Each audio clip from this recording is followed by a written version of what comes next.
My Diet Part 3. What is the price paid? How expensive is my food? How does it affect my social life? What about the environment and sustainability? So I've been on a keto paleo spectrum diet, my own version, not following a guideline or map, except for a general understanding at the beginning, for about a year now. It shifted from something that's more on the paleo side, so having more carbohydrates, to something a bit stricter as I've gone along. And I've been thinking about the positives and the negatives throughout this experiment, and I've settled on there being so many awesome positives that I'm never going back. But what are the negatives? People think of three. The a idea that it's more expensive, that there's a social cost, and that maybe it's bad for the environment, that it's not sustainable for a lot of people. To the first, my experience is that it's actually less expensive. Without my sugar addiction and now it's not just keto paleo spectrum, but also condensed eating time, so intermittent fasting. So without my sugar addiction, but without my cravings, because I'm in ketosis most of the time, so that's the fat adapted, that's the keto side. And then with the discipline that comes with intermittent fasting, which is made easier, they're complementary aspects of my diet, made easier by the ketosis, I have great discipline and I don't snack. I'm not buying bags of things. I'm not going to the store and buying small quantities of expensive foods. I'm getting things in bulk, and I'm eating every drop, every nibble, every bit, every drop. I'm consuming all my food. There's never any leftovers. I eat exactly as much as I need.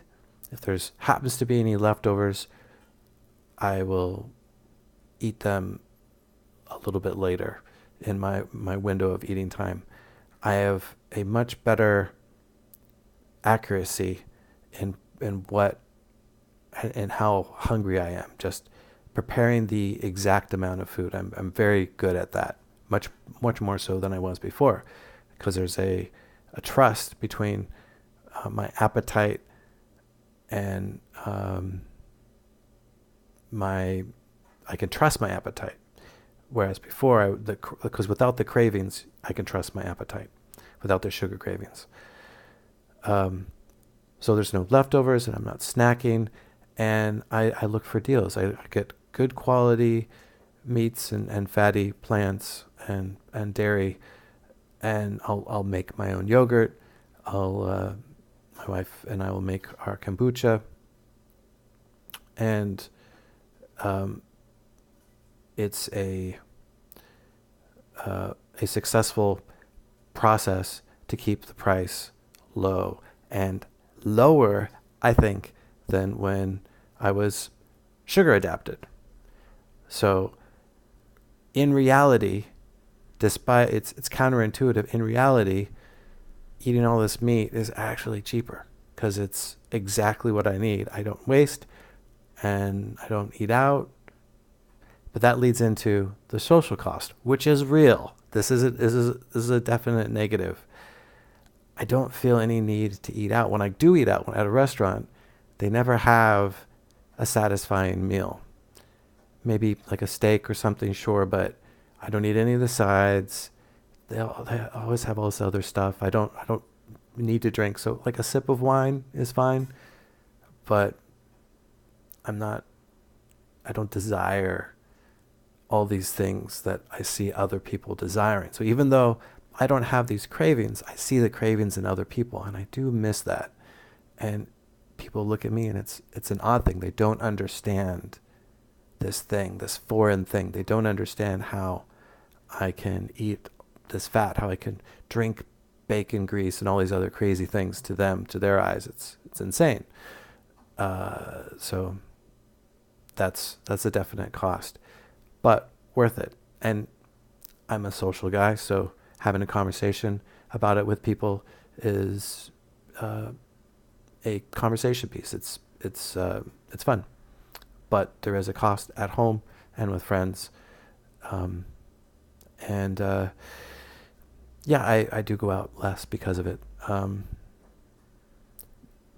Coming together for a meal, that's such a great excuse to go out and be social. So I need to think of more excuses, and I do need to push myself to be more social to make up for this change in my diet. Now, thinking of my experience, the reduced financial cost, I think also leads into talking about what about the environment and sustainability for this diet, for this fat adapted diet.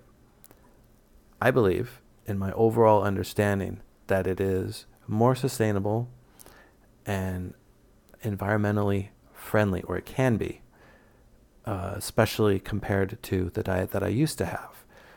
You're getting I think it's easier to get products locally with this diet. I'm just thinking of, again, those snacks, those packages, all the different places that this came from to produce, the packaging itself and all the ingredients inside. My diet, generally when I buy something, it has very few ingredients, often just one. It's just meat, it's just avocado, it's just an egg. And maybe the avocados come from far away, but the eggs and the meat is often nearby. I will splurge and get higher quality milk and eggs and cheese and meat, but I don't have to. I do because it's less expensive in my experience. I do. And if I didn't, maybe I would get factory farmed meats, and then there's a moral and an environmental and maybe a sustainable cost or there that make things not sustainable. But because it is cheaper in my experience, I can splurge and get the higher cost items that are more environmentally sound, more moral, and sustainable. I'm eating less food, it's more efficient, and there's no packaging or very little packaging, and it's not coming from as far. And there's also controversy around plant or what the environmental and sustainable costs of crops versus animals being raised for meat.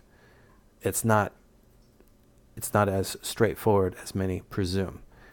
So these are some of my thoughts about the price of my diet, the cost of my transformation. Hope you enjoyed, and I will see you next week for part 4.